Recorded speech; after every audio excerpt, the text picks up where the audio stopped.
Hi, I'm Brittany. And I'm Jen, and we're the Village Homeschoolers. And today we're going to talk about how fences make good neighbors and rules make for good homeschool co-ops.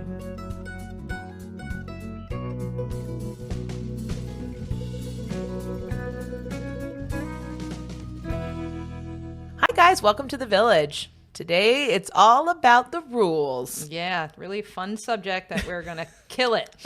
Well, you know, I know we want to acknowledge homeschoolers. Not always all about the rules. We're a little oppositional. We're a little alternative. We're a little counterculture. You know, we don't do things. We don't play by the mainstream rules. Our kids aren't in public school. Yeah. Our kids are sleeping in on a Monday. Yeah, exactly.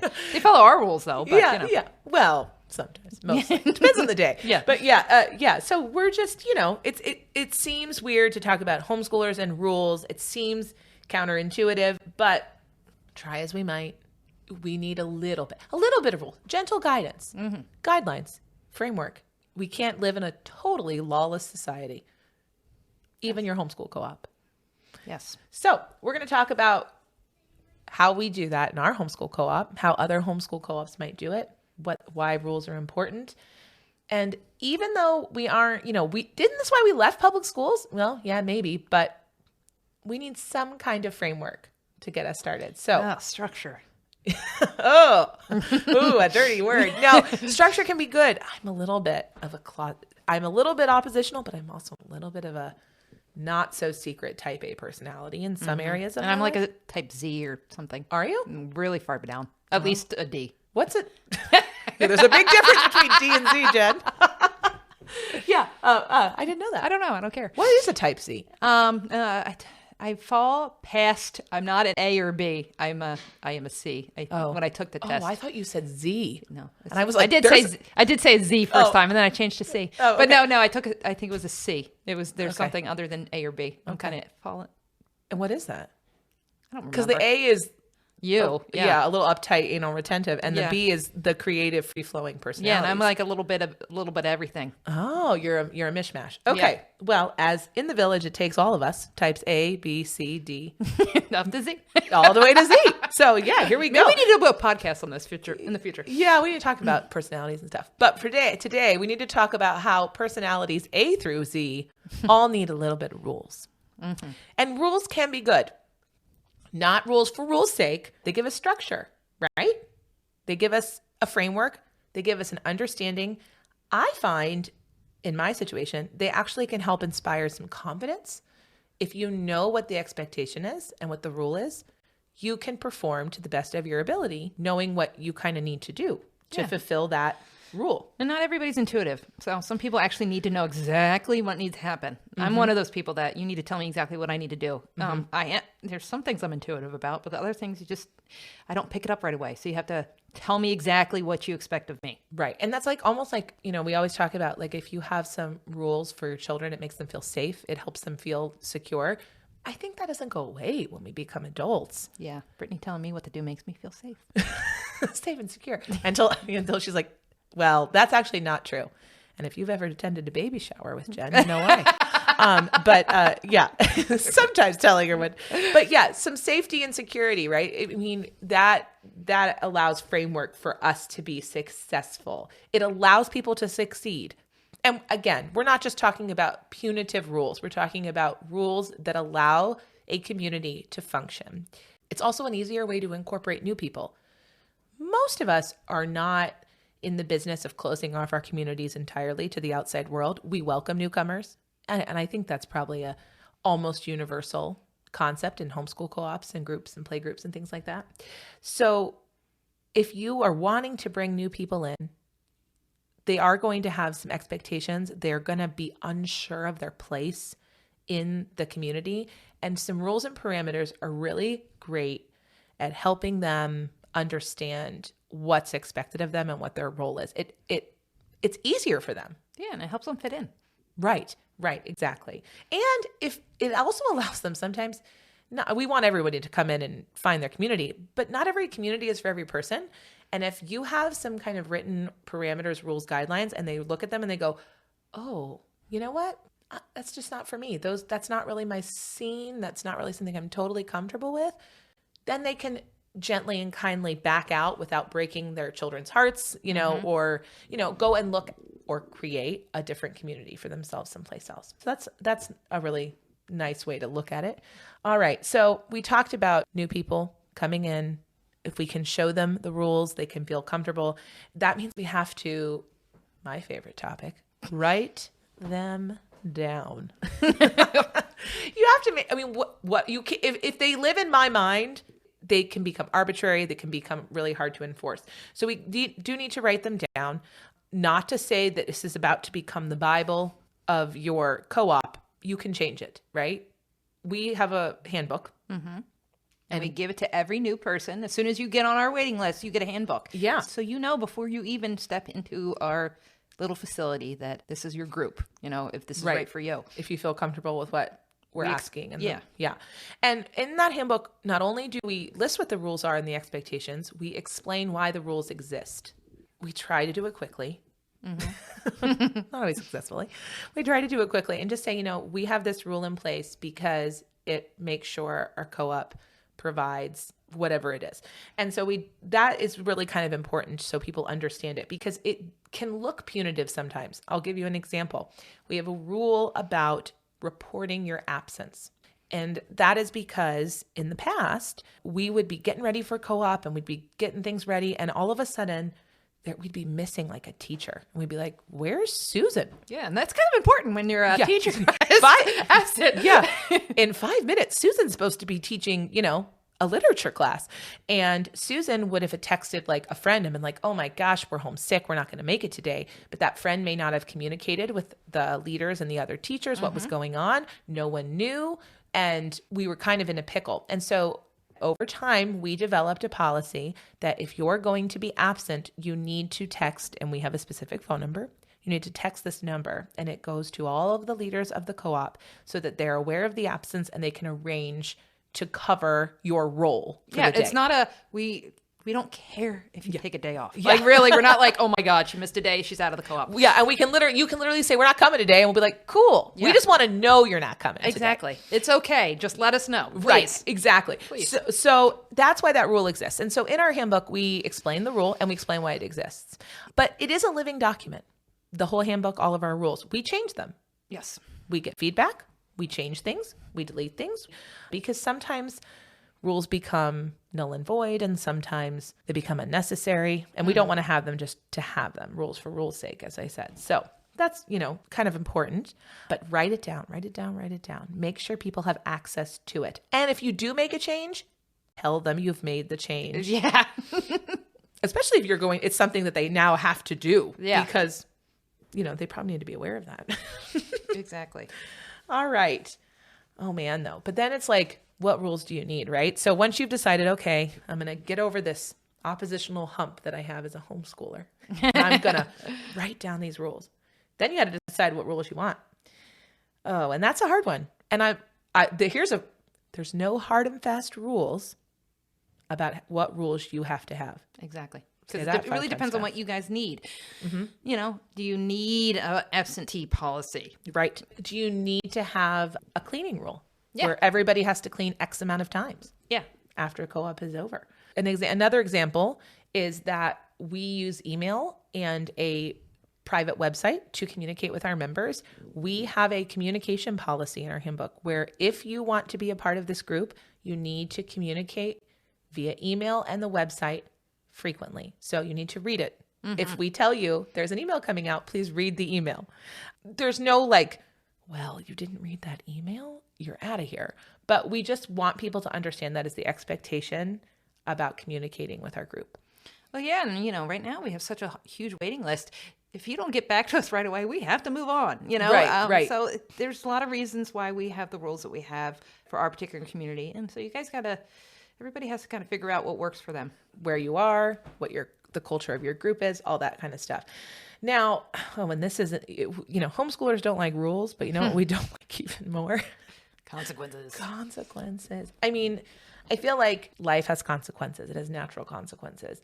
And so to some extent, there is a situation where homeschoolers and homeschool co-ops need to have a natural consequence for, I hate the phrase breaking a rule, but maybe not following your community's rules? Yeah. So like I hate to go back to cleaning. It's like, I feel like that's, everybody's going to Jen, think the I'm just cleaner. the official trash man of the co-op, my official role. But going back to cleaning, but that's a tough one for a lot of people. So when people do not clean a certain amount of times and they signed up for cleaning, there are consequences. Like you might not get to register at the same level you did last semester, which means you might not get into the classes you want. You might end up going back to the waiting list because you're not cooperating in our co-op, and we expect a certain amount of cooperation. So yes, there has to be punitive stuff. It sucks. We don't like doing it, but we had to do it for a reason, and we have to follow through. I mean, I think you need to use it sparingly. Like Brittany thinks that. I don't. Jen, the drill sergeant, just walks around. No. Yeah, I mean, I think you use punishment, consequences. She's cringing really bad saying that. Yeah, I you know what? Gosh, I'm sure that other homeschoolers are going, oh my gosh, did they just say punishment? I know, and I rule with the iron fist. She does not. She talks a big game. But yeah, so I mean, you don't want to do it unnecessarily. And I think you want to be like, hey, this isn't about you have one infraction, you're out of here. Like, we're not kicking people out of community. That's not even really what community is about. You just need to find something to happen. So like Jen gave the example of, you may not register early as you did prior because you didn't fulfill the volunteer requirements in previous sessions. We've had that happen before. We've had people that were unwilling to fulfill a role. And honestly, most of the time when that happens and we have to have that awkward conversation, like, hey, we're so sorry, but this was the volunteer requirement and you didn't fulfill it, and other people had to kind of carry your load. Most of the time they'll see themselves out. We never really had to kick anybody out. No, people literally, they show themselves to the door. Yeah. It's such a weird thing. It's just like the awkwardness of having to even have the discussion is enough for some people to just be like, okay, this isn't a good fit. And I think, so a lot of times when we talk about consequences, the only consequence we'll write down is you'll have a conversation with club leaders. We so rarely have to do that. Yeah. Thank God, because we don't like doing it. Yeah. Sometimes that's all it takes because, as Jen jokingly said, rule with an iron fist. Most of the time, if it gets to that point, people are already on their way out. They've decided this isn't a fit for them for whatever reason. Yeah, because maybe a drop-off is a better fit for them. Drop-off group. Yep. And that's fine. That's fine. That's what you and your family needs, then that is fine. Right. But for us, it's like, this is not what we need for our community, and that's not what you are looking for either. So we have to come to some kind of agreement on how this is going to work out. Mm-hmm. And you're kind of like protecting members of your community when you do that, because let's say they're not fulfilling their job. That means somebody else is doing it. Exactly. Somebody who didn't sign up to do it. And people notice. And people notice, and they get angry sometimes, and they'll come up to leaders and be like, well, it's not fair that so-and-so, didn't do the cleaning day, or they refused to take out the trash, or they missed a lot of days. And, then we have to deal with that, and it stinks. Right. Yeah, it's not important that we have consequences, but we do have to follow through with the rules we make, and we have to remember that we make them for a reason. Mm-hmm. And that's a really important thing. I think it's who's enforcing these rules is also an important thing. Like in our specific co-op, it is Jen, me, and our other leader, because we're in that position. But like, I know of a homeschool co-op with a board, and although that would be intimidating. Right? Oh my God! Yeah, you must go in front of the board. But I mean, I can use my angry clipboard. I do love a clipboard, but that works for them. And no one wants to be the enforcer. But I do think in our position, I do tend to be more the enforcer, because for me it's easier to rule with logic than feelings. Yes. So. That is definitely something Jen is good at. Like, this was the rule, and this person... And I'm not doing this to hurt your feelings. I'm doing this because it's the rule, and I'm sorry. Right. And to do it compassionately. Jen's not out there like, listen up, you. With my whip. No. I mean, no. Like, Jen is very much, we understand what happened. Is there a way we can work this out so that you can stay in our group and contribute and be a part of our community? Because that's really what it's about. It's about keeping those people in the community and contributing to the community, so the rest of the community sees them as a part of it. Yeah, because most of the time these people are our friends, and our kids' friends. So we don't want to be mean, right? But we're approaching it with compassion. Yeah, exactly. There's rules, and we have to follow them. Right, exactly. So that's generally, we said there are some things to think about when you're talking about your group specifically. If you are a faith-based group, Do you require a statement of faith? Do you require a dress code? I know there are some co-ops that actually have like a uniform of sorts. These are like things that were shocking that when I learned about, like that you had to sign things. Well, when I was a child homeschooling, we did. I mean, I don't think my mom ever found a homeschool co-op that didn't have a faith-based statement, because things have changed very much in the last over 30 years. Yeah, but some people in our group that are religious said they came to our group because we didn't have one of those. Yeah. Some people, that's just not a rule they're willing to do. That's not something they're cool with. And that is people who are people of faith as well that say that. I actually personally certainly feel that way. So I think that's important. But if that's something your group wants, then that needs to be made clear in the rules that you set for your group and the parameters you set. Dress code sounds like what? We're not a private school. But dress code that I knew of, a co-op that they did it because they were a field trip based co-op and they wanted to see all those bright neon orange shirts. Yeah, that makes sense. It's like summer camp, like where are all the orange shirts? Those are our kids that go back. All the tie dye, that's us. Yeah, exactly. So, I mean, there was probably logic behind that decision. Is that something that would work for our group? No, we can barely get pants on our kids. No. Yeah. Actually, that's true. There's all manner of, wait a minute, where is his shoes? It's sometimes some days with our group, but always on the wrong feet. Yeah. It just wouldn't work for us, but it has worked for that group and we applaud that. So it's something, again, to think about. Is this something our group needs? The building rules. Oh, building rules. This is more about where you are and not necessarily what your group needs. Yeah, because sometimes like our church would have, please don't use this room, or you have to turn off the lights, or don't open this space up. Don't use the toilets in the front of the building. Sometimes they're kind of silly, and we don't set them sometimes, but sometimes we do have some things, obviously for the kids. There's kitchens. Be careful of that.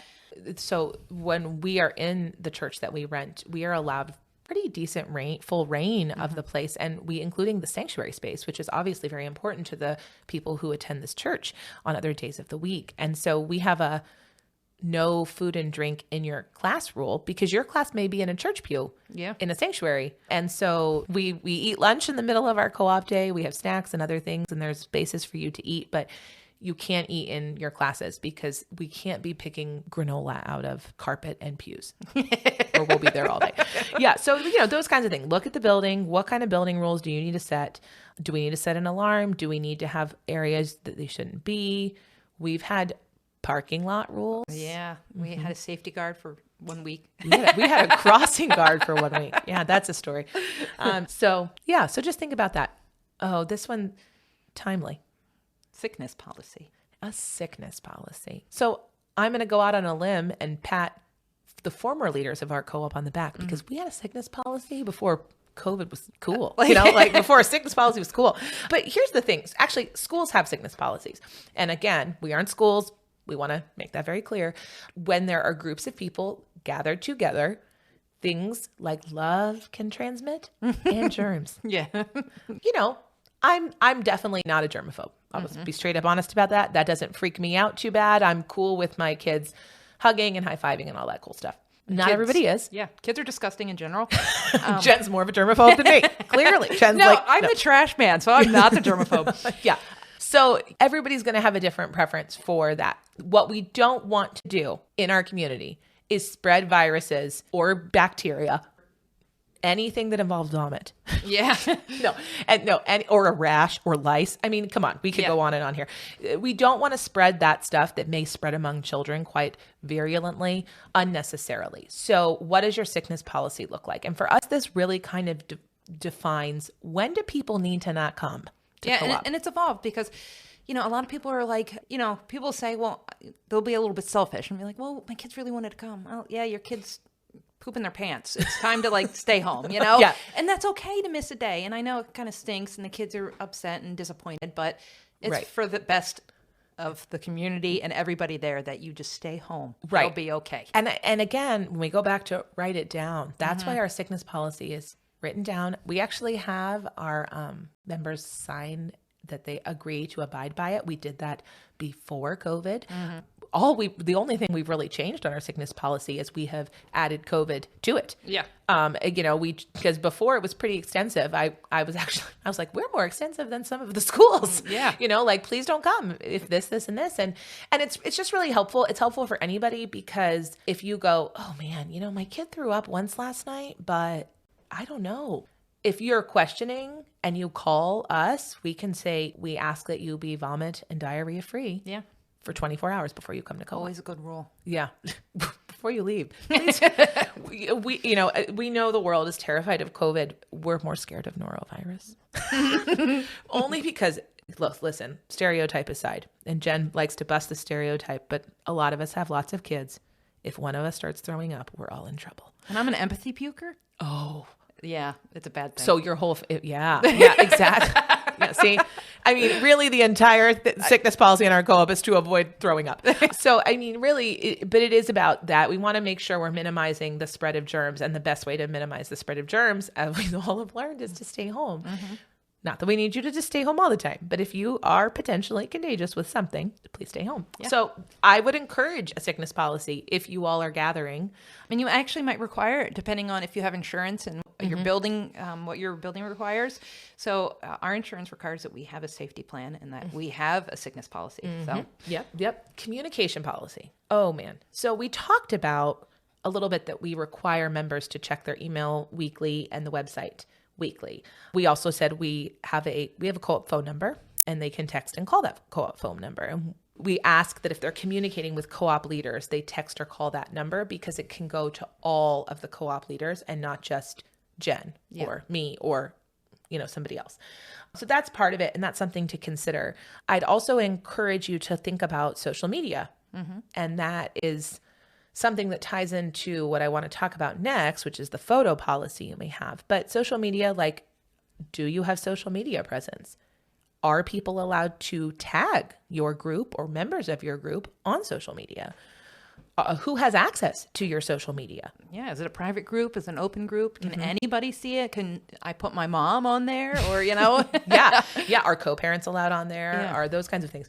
That's really kind of an important thing to think about. This comes into a play with the photo policy, especially because a lot of us are like out with our kids at our homeschool co-op, and they're doing something adorable, making, splatter paint. Mm-hmm. And it's cute. And of course, grandma wants to see that on Facebook, right? And so you take a picture and you want to post it on Facebook, but it's not only my son splatter painting, it's 3 other children that are not my children splatter painting. Are their parents okay with them having anything on social media? And we have people in our group who are not. They are not. And when they've signed a photo policy, they say, please don't use my children on any social media platform. Mm-hmm. And so that's why it's kind of important to keep that in mind. When the pandemic started and it became, groups started meeting in all various forms so the pandemic started, no one was meeting. Then the pandemic, continued on as we are here now. And people started meeting again in spite of COVID. Mm-hmm. We became a little bit more private, because not everybody was comfortable when we went back to meeting, and we were only meeting outside. Not everybody was comfortable with that. Mm-hmm. And we didn't want to open ourselves up on public forums for people to scrutinize our children and our families. So we managed, we kind of said, do not post on social media about our co-op. Do not post pictures of our children at co-op on social media. That's what we're asking of you to belong to this group. That has stayed our social media policy to this day. And I don't know if we'll change that anytime soon, just for the protection of the families in the group, not because of anything in particular, but, people have a right to their privacy. Exactly. Mm-hmm. And children can't really consent. Right. So we have to ask the parents, and we have to create that policy. And that kind of ties into the photo policy. We take a ton of pictures at our co-op, actually. Mm-hmm. We take a ton. We just keep them in our website, and we create slideshows at the end of our sessions, and the kids watch them, and it's super fun. But we don't post them anywhere else, but where only our co-op families have access to them. Mm-hmm. But we do let people know that we will be taking pictures, and they can opt out. Also, we're going to talk about allergies and food. And so we discussed earlier about how we canceled lunch for one semester. Yeah, that was last week. The lunch controversy of 2019. Because there is a lot of allergies in this world, and we had an anaphylactic peanut allergy. Mm-hmm. And sometimes people forget and we had to post pictures all over the place. Please do not bring nuts in here. And still, there was nuts. Yeah. So, we have to have an allergy. Now we don't actually have any allergies, do we? Not anaphylactic. Isn't that great? It goes beyond even a little bit with the allergies. We've posted on allergies. We've had like nut-free zones. Don't bring food for the whole crowd because you don't want kids to feel. Please don't feed children without the consent of the parent. That was one. I think that's still a rule that we have. Just because that 4-year-old may really want to try your sandwich and you may be okay with it, but you don't know he doesn't eat dairy, or something like that. So, we have some of those rules where you can eat, the time, those kinds of things. Second to our lunch controversy, we also have had many a potluck controversy. Talk about point of contention. Yeah. So I'm going to briefly pause because this is always a good story. For a long time, everything we did as a co-op, we had a potluck attached to it. It was like we just loved that potluck, and it's a community builder, right? So it totally makes sense. Like, oh yeah, we're doing a potluck. So we did it, but we had allergies, and being a kind and inclusive group, we wanted to include everybody, and it was like literally like, okay, we're doing a potluck, but it can't have about 4 different fruits in it. It can't have gluten, dairy, nuts, sesame, eggs.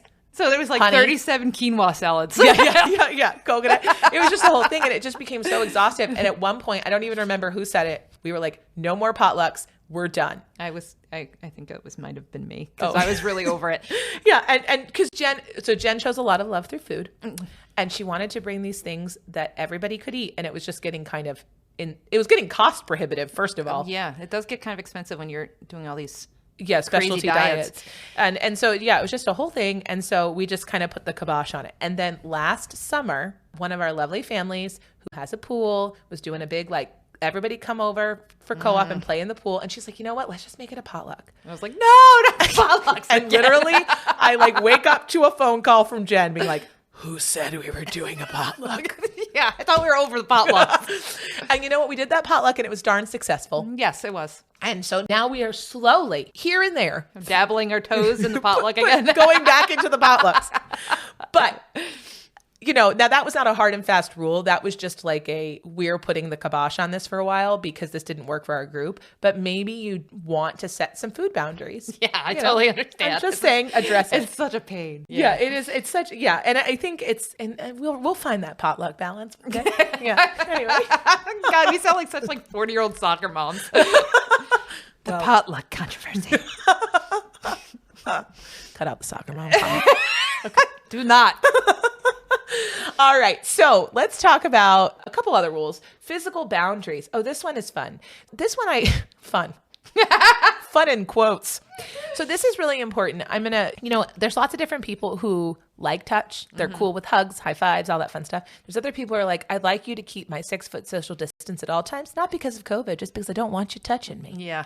And that's a real important rule to set for our children. There's families that are really cool with rough and tumble play, wrestling and physical sport kind of athletic play and tackling. And then there's families who are like, I really would you rather that not be how my children play. Can you please not tackle my child? Right, exactly. So, those are all things that we have to acknowledge that are going to probably exist in our community at the same time, and we have to kind of set some boundaries. What we have found really helpful with our group is to say, we ask before touching anybody else's body or things. And they need a lot of reminders, the little ones, about that. But we set that rule. We actually did a play one time, Brittany and I. Yeah, we've done reenactments. Poor Jen got a lot of hugs, unwanted hugs in that play that we reenacted for the kids. I did not offer consent. Yeah. And so, we have that conversation with our kids a lot, but we also make sure that is reinforced in our handbook and let parents know, we do discuss consent with the children and we need you to back us up. Mm-hmm. And if something happens where we find it's difficult for a child to follow that rule, these are the methods we're going to take to make sure that they're successful in co-op and the other people around them are successful at co-op. That I would at least briefly look at if you're thinking about setting rules and parameters for your co-op. Class rules and ages and abilities. So when I originally joined the co-op, it was 2 groups, older kids, younger kids. And by older kids, I mean 5+ and 4 and below. So it's a huge range of kids in an there. age group. Yeah. In age groups. So there was obviously a huge amount of abilities. And as soon as we started having more than just one class, it really became important that we kind of separated kids by age and ability. And we still kind of are not super firm on the rules on this one, because I think there is a little bit of parental guidance in this one that we allow. Yeah. You know, if you think your kid's capable of doing something, then you should be able to put your kid in that class. Right. With the consent of the teacher teaching Yes. it. But yeah, no, so this is something that is pretty fluid in our group, actually. I think there are other groups I know that are much more like, this class is for ages 7 and 8. And if you are 7 and 8, you're coming in this class. And if you're not, go find something else. You know, that doesn't really work for our group, but that works for some people. We have people who put parameters like, can you read and write more than an age? You know, that sometimes works. It just kind of... Yeah. Can your child sit and pay attention for 15 minutes? Right. Those kinds of things. So, you know, figuring out how you want to structure, especially if you're using a class format, how you want to structure your classes can be really important. And if you want to set age ranges, if you want to set ability levels, if you will, those are things to consider. Not something we focus too much on, but I know other groups are very strict about that, especially if you're using like a national model where everybody's using the same curriculum and all those fun things. It also comes in handy too when you're putting up registration on a website, that you have rough guidelines on, you know, this is really better if you're 12 plus. Right. So you're not trying to be like, oh, my 4-year-olds love government class. And you're like, you know. Yeah. Woody? No. Yeah. We don't know adults that like that class. Yeah. Deadlines. If there's no deadline, people won't meet it. Yeah. Well, Brittany loves deadlines. Oh, I love them. And I don't know why she sets them, because when she says deadline, that means she wants it on the first day. I do. Well, okay. It's true. So I'm the anti-procrastinator. Like, if I have 4 weeks to do it, I'm doing it week 1. I realize that is not how most people function. And I have a lot of self-talk moments when we set deadlines in our co-op, because I'm like, Brittany, not everybody's like you. As long as they meet the actual deadline, you're going to be okay. Yeah, I'm not a procrastinator, but some people are. And those people need the deadline. And so we need, you know, and it's not even like I need you to hand this in. It's like, please pay your class fees by January 15th. Or like, let us know what you're going to teach before we put you on the red site for children to register. Yeah, exactly. Yeah, those things. So just deadlines, timelines. What does our general schedule look like for us? We function in the fall for 16 weeks, and then we function in the winter and the spring for 16 weeks. And so that's kind of where we are. That has changed a lot for our group over the years, multiple times. You know, setting those timelines up for your group as like, this is how we work. When you're coming into the group, we want you to know the timeline of our average year or average semester, if you will. Of the official stuff, at least. Yeah. Now, we already said we don't have an actual attendance policy. You know, we don't say you have to make X amount of classes. You can miss what you have to miss as long as you tell us. Yeah. I mean, you can technically miss 8 out of 8 classes. As long as you tell us, we're kind of like, that kind of sucks if you're a teacher. Yeah. But yeah. Your co-teacher may not be your biggest fan. We've never had anyone do that, for the record. Maybe there's co-ops that have attendance policies, especially if you are meeting a state set of standards. Yeah, and you have to have that. You might have to do that. So just get that down in writing as much as you need to. Same thing with punctuality. I cannot imagine a world in where we had to make homeschoolers punctual. So if that is the group that you are running, bless you. Yeah, and it's funny. It's funny because there is certain things you expect from certain people. Like everybody knows that Brittany and I are never late. We're not. We break that stereotype of homeschoolers. We're like notoriously early. Yeah. And then there's certain people that you know are always going to be late. Yep. So if somebody is one of those is early, it's kind of shocking. Or I worry about Brittany if she is 10 minutes late, because I'm like, something's wrong. She's dead on the side of the road. Yeah. Yeah. No, exactly. So we don't have a punctuality policy, and we don't have, but maybe you need it again. Yeah. If you do, you just need to make sure you address it with your group. Yeah. Or lie to them about the starting time. Well, that's a good pro tip. If you start at 10 a.m., tell them. For those late coming homeschoolers, 9:30. Yes. It's actually a really good tip. Yeah. Yeah. We do it. And those of you in our homeschool co-op, you know we do it. Yeah. We don't hide that we do it. Okay. I mean, so that is not an exhaustive list, right? Yeah. That is just what we have found in our group we needed to have rules about, and that we have found when we talk to other co-ops and groups that they needed rules about. And you may have more, and we'd love to hear in the comments if you do, because I'm sure we're going to have to address this again in future co-ops. Yeah. Yeah. All right. We have some questions from our viewers. All 3 of them. Yeah. So, Hi, Mom. Yeah. Yeah. So somebody actually sent us a question asking if homeschool co-ops do college prep work. And I was actually like, oh, that's a really good question. Let me think about that for a minute. Full disclosure, we are just now getting some of our homeschoolers in our co-op at the high school level. We have a smattering of high schoolers in our group. Most of them are in the middle school and upper elementary. That's about where our ages fall. And our kids are personally at that level. So yeah, we have middle and elementary school kids ourselves. But I know there are co-ops who do SAT prep classes. I know there are co-ops who do college classes. I know there are co-ops who actually work with the community colleges to do some dual enrollment. So in a way, yeah, I think there is that option. I think that's going to largely depend on where you live and what the state rules are for dual enrollment, college credits, SATs, and all those kinds of things. So you're going to see it maybe in some homeschool co-ops, and you're maybe going to see it less in a lot of other ones, especially if they range young. Yeah. I will say this. I know of a homeschool co-op actually that it's no longer in existence, but it was for a long time, and it was pretty close to me. And they actually did one day of the week, middle school and elementary, and the little ones met. And on the other day of the week, all their high schoolers met. And the high schoolers actually met, I think, at a community college. They had I think one of the parents was a professor, and so they were allowed to rent space there. And I think they did a lot of college prep. I think they had an SAT, like vocab class and that kind of thing. They were working on college entrance exam essays. We know homeschoolers love college students, right? They were the self-learners, and they have said over and over that we have great acceptance rates at a variety of colleges all over the country. Statistically more likely to go to college. Oh, didn't know that. Yeah, we're statistically more likely to go to college. Good for us. Not that that's necessarily even something that has to be a measurable success rate, because I know personally, Jen and I are big fans of successful adults don't have to go to college. You can go to tech school. You can have a trade, I went to tech school and I went to college. Did you? I did. I forget that you went to tech school. Yeah. And I think I know her. Yeah. So anyway. Whatever. She just doesn't listen to me. No. It's just one of those things that doesn't register. So there are homeschool co-ops that do college prep. Homeschoolers go to college all the time. In fact, as Jen just said, we go in droves. So that is a good thing. But not all homeschool co-ops are going to focus that much on that. So next week, we're going to kind of wrap up some of the nuts and bolts of community creation, and we're going to talk about the world's sexiest topic. Sexy. Money. We're going to talk about money. We're going to talk about financing your co-op and how to handle money. My least favorite part of this whole thing, but it's an important part. So we'll see you next week. You can find us on Instagram, Facebook, and at thevillagehomeschoolers@gmail.com. Until then, thanks so much. Thanks.